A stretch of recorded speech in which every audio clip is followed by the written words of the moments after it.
What's up, guys? We got a new project on our hands here. This pile of crap, um, my buddy won't like to hear that I said that about this car, but this thing is a pile of crap. And so here's a story on this car. Me and my buddy, we went and picked this thing up. It's probably been almost 2 years now. It's been sitting at his house, just rotting away, and he finally decided he wants me to try and get this thing to run. So, yeah, this thing has been sitting in a field for I don't even know how long. Like, looking at the car, I would guess 7, 8+ years. It's been sitting a long time, hasn't ran. It's a disaster. So, I'm going to show you around this car now so you can see what I'm getting myself into. And so, this is not my car, it's my buddy's car. I'm doing the work for him. This isn't what I would normally do. I normally do something nicer than this. I like crazy stuff, and this is fucking crazy, but it's unsafe. And hopefully we can convince him to make it safe. But let me show you around the car and you can kind of see what I mean.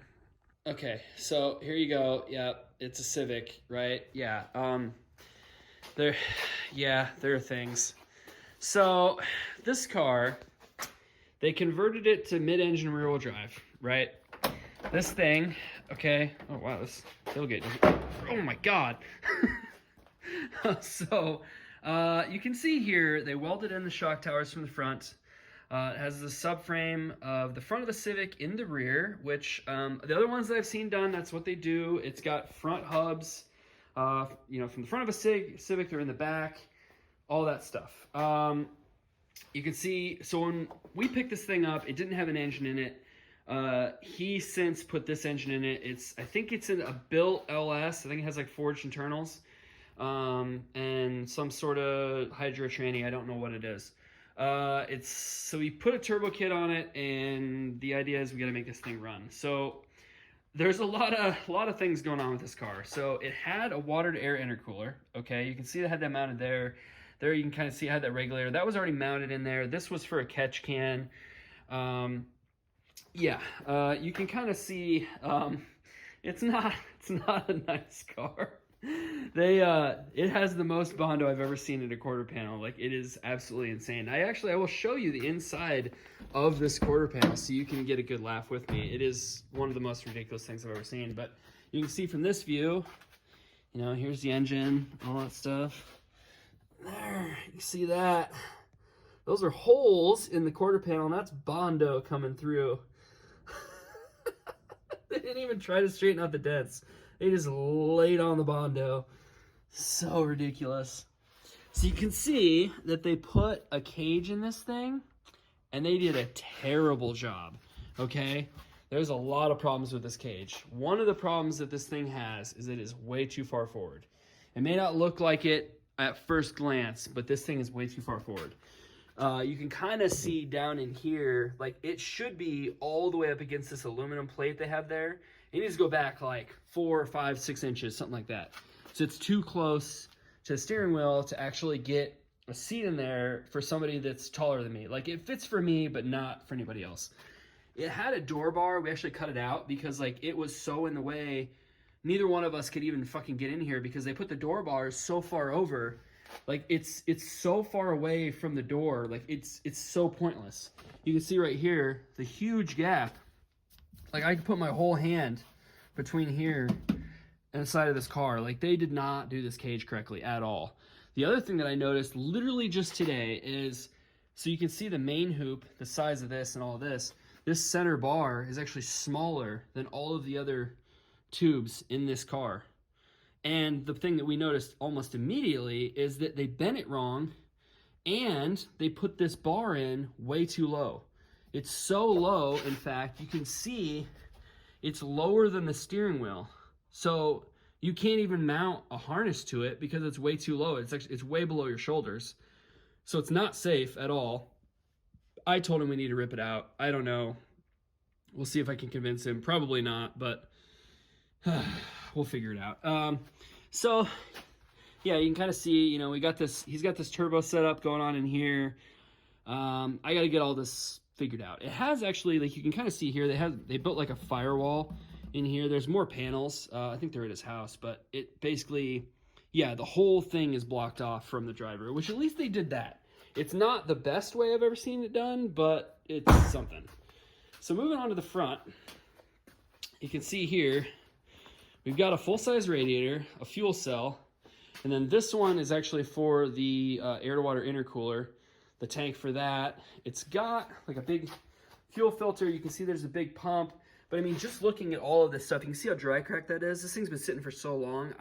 I told him I think all the fuel lines in this thing are probably going to have to be replaced. But knowing how he is, he's probably going to want to try it the way it is because he likes to cut corners. It does have this kind of nice fan situation that wasn't really even on there. I'm hoping that we can make that work because it does need fans.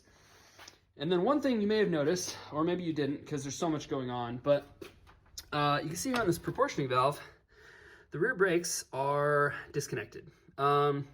So because they put the front hubs in the rear and all that stuff, it doesn't have an e-brake. And you can see there's no e-brake. It's also, there's no hydraulics going to the rear. I don't know why. I don't know what they were trying to do with this car. It doesn't make sense to me, but there's no rear brakes. So I think we need to fix that. I know he's gonna not want to fix it, but we'll see what we can do about that. It also, you can see there's a brake booster delete. With this, I actually approve of that. That's good. But yeah, you can see this car it's interesting. It has a big hole in the quarter panel, you can see here, because it's got this intake tube runs from the turbo to out here. That's how they were getting cold air to the turbo. Interestingly enough, this side of the car, this quarter panel, is actually not terrible. I'm sure there's probably Bondo on this side too, but it's not bad compared to the other side.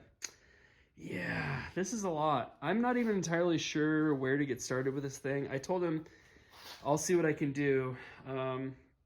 Oh, and then another thing I noticed is this. I told him, you know, the hoop for the main roll cage, you know, it's sitting too far forward. The other thing I thought when I was looking at the car is it has this huge hub on the steering wheel, and I kind of think if we got a smaller hub, move the steering wheel further forward, it might give us more room for a seat. It still doesn't fix the harness bar situation because that's totally jacked, and it's still not safe because, like I said, look how far away it is from the door. But you know, it's we can improve on it. I wish we could replace it. We'll see if I can convince him, but yeah, that's where we're at. So I guess, yeah, follow me on this journey of this, I don't know, what should I call this thing? The dumpster fire Civic? I don't know. If you guys got a better name, let me know. But it's, yeah, it's something. It's a clusterfuck, that's for sure. Okay, so I decided I freaking should start working on some things, and I just cut this bar out of here. It was already half cut. I cut it off the floor, so at least I can get in here without freaking like running into this and hurting yourself. I did kind of sort of start working on the downpipe. Basically, the problem is that the downpipe that he has, you can kind of see here, it was like running straight at this shift linkage. So I cut it. I've got another section here, and then I've got another piece. And basically, I'm gonna try and, yeah, I've got some shit here. I'm gonna try and get it to go kind of over and then down before it comes back onto the oil pan so we can get it out the back of the car without hitting the shift linkage. Yeah, I need to take some more measurements, then we can kind of go from there.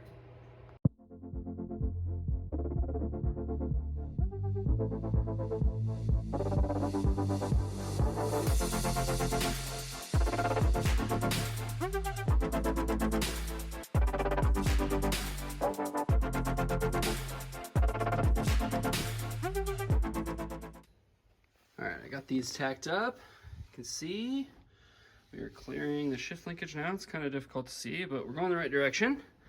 I'll show you from underneath. It's pretty straight. It's clearing exactly the way I need it to. Look at that. All that room in there. Nice. And you will notice that, yes, I did, yeah, there is steel welded to mild steel, and that is because this guy is on a budget. He wanted it done. He just wanted it done. He didn't really care what it looked like. Just wanted it as cheap as possible, just make it work. So I'm gonna make it nice, but yeah, I'm just using scraps that are laying around the garage. But yeah, let's weld this up.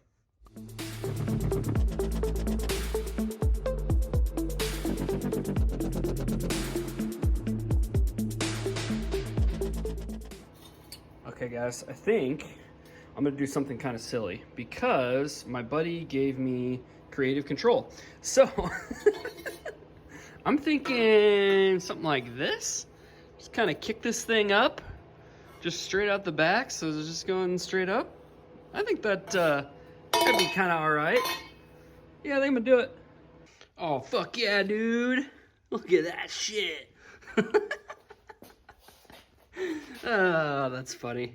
I tacked it in. I still need to build a hanger, but yeah, it's gonna work. And if he hates it, well, he should have paid me more. And I got it all burned in, fully welded. Yeah, I just need to, now I gotta drill a hole for the O2 sensor bung, weld that on, and then at that point I'm pretty much gonna be done with this for the moment because I need to get some exhaust hangers. I don't have any of those rubber, hanger things, so I need to get some of those before I build the actual like hanger, brackets. But for the moment, we'll have it all welded up. I'll put it back in the car. That way when I have them, it won't be a big deal. So let's drill a hole and weld this thing in.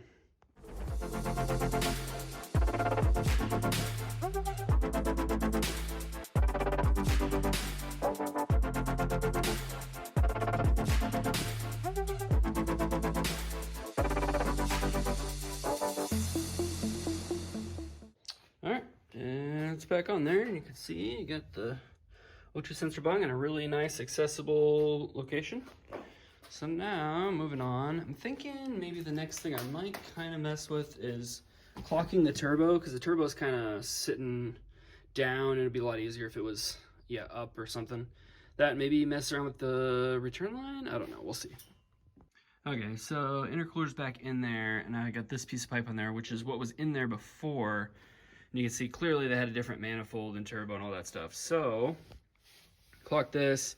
Clearly this doesn't line up. So now I need to cut this pipe, bring it in so it lines up with this, and then we'll have to find a coupler that goes from here to there. But I'm assuming we probably don't have a coupler here, so I'll probably have to have them order one. But for the moment, let's at least get this chopped down to length so that's at least figured out. Okay, I decided one more thing I'm going to do for this video. So he had this pipe that was supposed to go here-ish. You can see because of the throttle body intake situation that he has, it's way too short. So we're gonna end up extending this. I've got this piece here. I'm just gonna weld that one on, and then this pipe should be good to go. All right, so just like that, intercooler piping is figured out. This one, I ended up, after I welded, this section on there, I ended up having to cut just a tiny, tiny bit, like just this much, just to get it snug in there.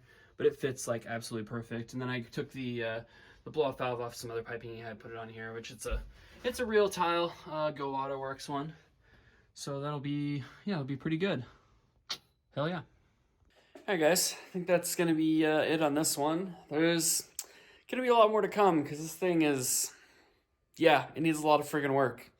And I'm not gonna fix all the things. I'm just making it work for him. But I will note, one thing I didn't mention earlier in the video is one of the first things I had to do to this car that I didn't document is I had to clean the whole car. Well, kind of. Because this whole thing was covered in mold, okay? It's gross. Didn't know it. So I started working on it, my hands started getting itchy, and I was like, dude, what's going on here? And then I started really looking at the car, and I was like, oh, God.